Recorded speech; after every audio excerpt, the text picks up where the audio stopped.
Welcome back to my channel Bangla ও বাঙালি। মাতৃত্ব মাতৃত্ব এমন একটা স্বাদ যেটা পাওয়ার জন্য আমরা প্রতিটা মেয়ে লালায়িত। যে সব সময়ের জন্য একটা ছোট্ট পুচকু আমাদের কোলে আসবে, আমাদের সব সময় মা মা বলে ডাকবে। এই ভাবনাটা কিন্তু আমাদের মেয়েদের মধ্যে প্রথম থেকেই থাকে। যখন সেই স্বপ্নটা পূরণ হতে আর কিছুদিন বাকি থাকে, তার জন্য এই ছোটোখাটো কষ্টগুলো কিছু মনেই হয় না। এত ঠুঁচ ফোকানো হয়েছে প্রথম থেকেই, তো এখন এই ছোটোখাটো ব্লাড টেস্ট তো কোনো ব্যাপারই না। তবু আমার এই নিয়ে আমার 3 থেকে 4 বার ব্লাড টেস্ট হলো। যেহেতু আমার প্রেগনেন্সির প্রথম ব্লাড টেস্টেই আমার থাইরয়েডটা বেশি ছিল, ওই জন্য এই নিয়ে আমি 3 বার থাইরয়েড টেস্ট করলাম।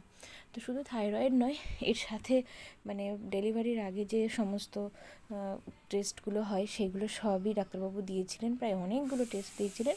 সেই সব টেস্ট সেদিনকে আমরা করালাম 8ই মে। তো সেদিনকে ছিল কবিগুরু রবীন্দ্রনাথ ঠাকুরের জন্মদিন। তো দিনটা বেশ ভালোই ছিল। আবার সেদিনকে আমার ডপলার স্ক্যানও ছিল, সোনাকে দেখতে পাবো সেই নিয়ে একটা প্রচণ্ড আনন্দ ছিল মনের ভেতরে। তো প্রথমে যেটা হলো, আমি বললাম হয়তো একবার ব্লাড নিলেই হয়ে যাবে, আমি তো সেটা ভেবেই বসেছিলাম। তো সকাল সকাল 8টার সময় দাদা চলে এসেছিলেন রক্ত পরীক্ষা করার জন্য। তারপরে সেগুলো করে নিল। তখন না খেয়ে থাকতে পারি না, তাই জন্য সকাল সকালই আমার খিদে পেয়ে গেছিলো। তাই অপেক্ষায় ছিলাম দাদা কখন আসবে। তো দাদা তাড়াতাড়িই চলে এসেছিলো 8টার মধ্যে।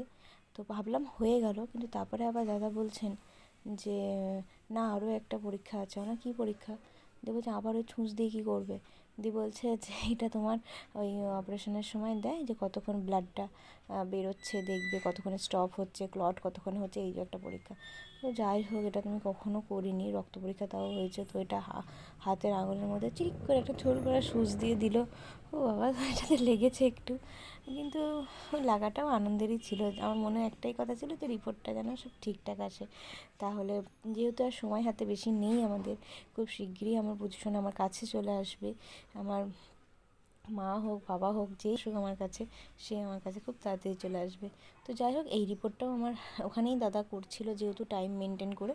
তো দাদা বললো যে না, তোমার রিপোর্ট ঠিক আছে, কোনো চিন্তা নেই। এইটা তো সঙ্গে সঙ্গেই বোঝা যায় যে ক্লট কতক্ষণে হয়ে যায়, কতক্ষণে হয়ে যায়। তো কোনো অসুবিধা হয়নি। মা হতে গেলে এটুকু কষ্ট তো সহ্য করতে হবে, এরপরে আরও কত কষ্ট আছে। এদের সবে শুরু হলো। আর মা হওয়ার আনন্দটাই যে এত বড়, এই ছোটোখাটো কষ্টগুলো কিছুই মনে হয় না।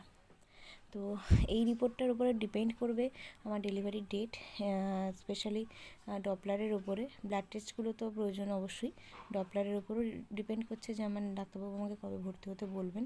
এখানে টাইমার দিয়ে দাদা টেস্ট করছিলেন কতক্ষণের মধ্যে আসলে জিনিসটা হয় আর কি, বন্ধ হয়।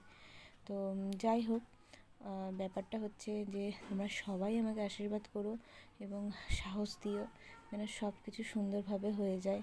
কারণ হয়তো পথটা সোজাই, কিন্তু ওই মনের ভেতরে অনেক রকম চিন্তাভাবনা ঘোরে, তো ওইটাই আর কি একটুখানি মাথায় ঘুরছে।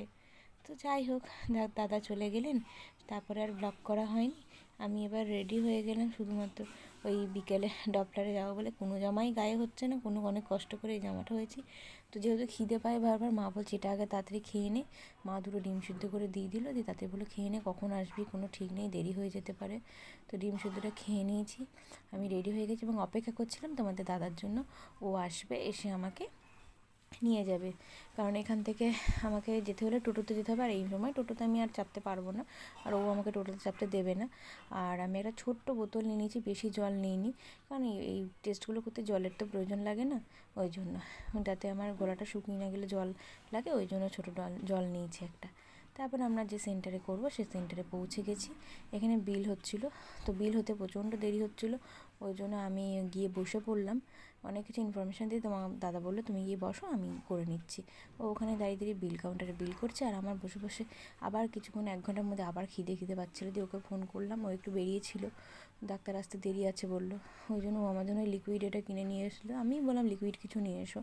এটা হচ্ছে তোমার বেদানার একদম পিওর রস। তো খেতে ভালোই ছিল, আমি একটু একটু করে খাচ্ছিলাম। আর তা করতে করতে ডাক্তারবাবু চলে এলেন, এবং আমার ইউএসজি যেটা ছিল, ইসিজি যেটা ছিল, সেগুলো হয়ে গেছে। তারপরে ওর একটা ছোট্ট প্রোগ্রাম ছিল, যেহেতু 25শে বৈশাখ ওর রবীন্দ্র পরিষদে, ওর ছিল না, ওর ছাত্রছাত্রীদের ছিল, সেইখানে গেল দেখা করতে। তো ওখানে আমি তবে বাড়ি গিয়ে কাজুর সাথে একটু আলাপ আলোচনা আদর সব কিছু করে নিলাম। ওর জন্য এত মন খারাপ করে যে কী বলবো, সে আর বলার নেই। তারপরে ও চলে এলো 8টার মধ্যে, আমাকে দিয়ে এলো বাড়িতে। তার মাঝখানে আমরা দাঁড়ালাম একটা দোকানে, কারণ কিছু কেনাকাটি ছিল টুকটাক, সে কেনাকাটাগুলো হচ্ছিল না, বেরোনো হয় না বলে। তো বেরোলাম এবং বাড়িতে এসে মা বললো কী দিয়ে ভাত খাবি, দোকানের যেহেতু কিছু খাই না, ওই জন্য বাড়িতেই বেগনি ভেজে বড়া ভেজে ভাত খেয়ে নিলাম। এর ভিডিওটা এইটুকুনি, দেখা হচ্ছে পরবর্তী কোনো ভিডিও।